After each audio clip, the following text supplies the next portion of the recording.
Hello! কি খবর সবার? আমি ইন্দ্রাণী নিয়ে চলে এলাম আবার আমাদের দীঘা মন্দারমণির ভ্রমণের গল্প।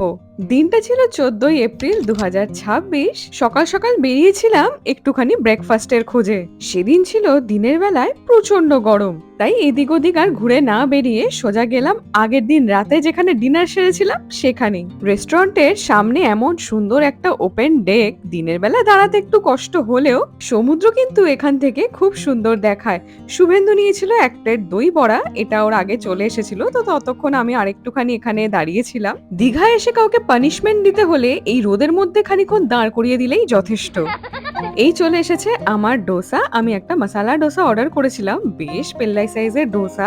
একদিকেই ভালোই হলো, কারণ ব্রেকফাস্ট সেরে নিয়ে করতে হবে আমাদের একটা খুব গুরুত্বপূর্ণ কাজ, সেটা হচ্ছে পরের দিনের হোটেল খোঁজা। কারণ আমাদের প্ল্যান ছিল একদিন ওল্ড দীঘায় থেকে আর একটা দিন থাকবো মন্দারমণিতে। তাই এবার ব্রেকফাস্ট সেরে নিয়ে যাচ্ছি মন্দারমণি। এই ওল্ড দীঘা থেকে মন্দারমণি যাওয়ার রাস্তা এত সুন্দর, ঝকঝকে ফ্লাইওভার পেরিয়ে শঙ্করপুরের সমুদ্র সৈকতের পরেই পড়বে এমন সুন্দর একটা রাস্তা, যার ডান পাশে আপনার সঙ্গেই চলবে সমুদ্র।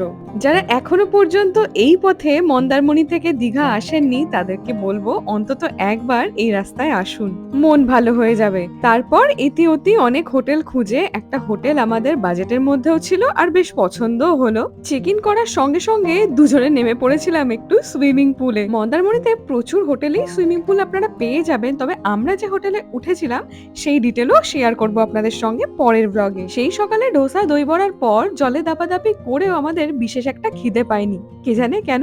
তাই সেদিনের মতো লাঞ্চটা স্কিপ করলাম। বিকেল হতেই একেবারে গোল্ডেন আওয়ারে পৌঁছে গেলাম সমুদ্রের পাড়ে। সত্যি করে বলুন তো, এমন সুন্দর পরিবেশ ছেড়ে কি বাড়ি ফিরে যেতে ইচ্ছে করে?